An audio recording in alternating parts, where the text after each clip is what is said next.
Good evening, America. This is Greg Martin reporting to you live from Channel 5 News.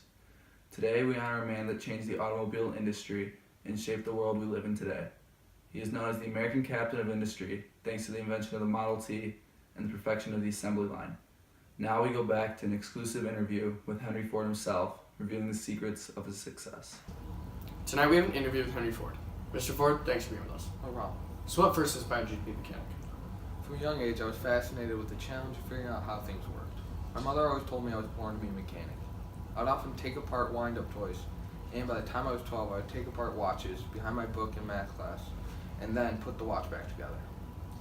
Unlike most people in my community, I was blessed with the opportunity to travel to Detroit, and at the age of 16, I was able to find a job working as a mechanic. Very interesting. Now what first got you involved in the automobile industry? At the time, Detroit had grown by a factor of 10, sustaining over 1,000 companies. It was in these companies that I found work before I began constructing my very own gasoline engine.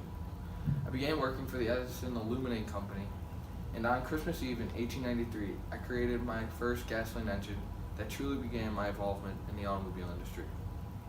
3 years later, I built my very own car, the quadricycle. Now, could you talk about the beginning stages of your company? Well, I wasn't so lucky at the beginning. The first company I started, the Detroit Automobile Company, failed to impress the investors.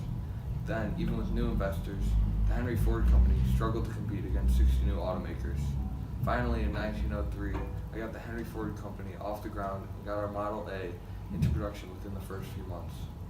My dream was to make the automobile a simple, affordable commodity for the masses. However, I did not achieve my goal with the Model A. I achieved this goal in October of 1908 with the debut of the Model T, or the Tin Lizzie. And finally, could you talk about how your company became so successful?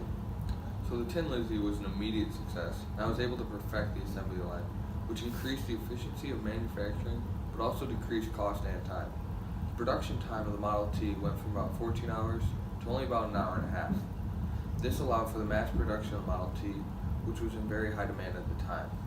Not only was I able to make the consumers happy with the decrease in price, but I was able to increase the pay of my workers to about $5 a day. Even though we sold our products at low prices, we were able to sell at very high volume and maintain loyal employees, allowing the company to thrive. Mr. Ford, it's been a pleasure. That's been for me too. And now we'll go to an interview with a renowned historian to talk more about the great Henry Ford. Good evening, I'm Craig Lutz, and I'm here today with historian Dan Lichtig, who's here to tell us a little bit about the impact that Henry Ford had on this nation. For starters, how did the creation of cars evolve thanks to the work of Henry Ford? Well, Ford's perfection of the assembly line allowed for the mass production of simple and affordable cars. When the Model T was first released, it was sold for $825, and by the mid-1920s, Ford was able to reduce the cost to $260. The time to build a car also dropped from 14 hours to build one car in 1913 to every 10 seconds in 1928. This changed cars from being luxuries in the 1920s to necessities in the 1930s. Even during the Great Depression, most people kept their cars. America fell in love with cars, and in 1927, the state of Kansas had more cars than all of France. Alright, and the next question I have is how did Ford's Model T, or the Tin Lizzie, affect the economy?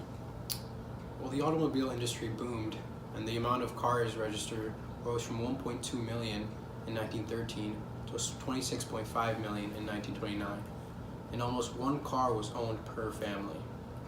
With the rapid growth in cars, they had a multiplier effect, much like the railroads, and stimulated the economy, leading to the growth of many industries and the creation of new jobs.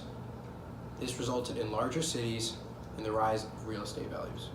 And speaking of some of these jobs, could you go through a couple of them or give a couple of examples? Sure. Well, with the millions of cars being driven, the need for better roads, as well as the construction of bridges, became evident, driving the need for the development of civil engineering. The gasoline industry also expanded, which includes the exploration, distribution, and refinery of oil, along with the jobs that come with running the gas stations.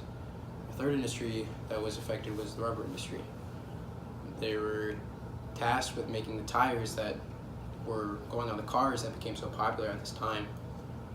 Also, no windshields were on the cars at the time, so products like goggles were needed to be created to solve these issues. And finally, with everything we talked about with cars having such a massive impact, were there any consequences or downsides to the automobile? Yeah, definitely. One of the big ones was that automobiles resulted in the decline of the railroad industry because trucks were competing for their business. They also led to 1 million deaths from crashes by 1951, which is more deaths than all the U.S. wars. Well, all this has been fascinating, and thanks for taking the time, Dan Yeah, no Lichtig. problem. And now, back to you, Greg Martin. Thanks, Craig. As you can see, Henry Ford had an enormous impact on America and affected the lives of countless people. This is Greg Martin from Channel 5 News, and that is all for tonight.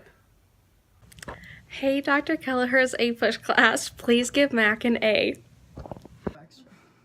Hi, Dr. Keeler's A-push class. Please give Chris, Dan, Ruben Mac, and Gavin an A. Hey, Dr. Kelleher's A-push class. Please give Mac, Dan, Ruben, Gavin an A. Hi, Dr. Gallagher's A-push class. Please give Gavin, Ruben, Mac, Chris, and Dan an A+. Ciao!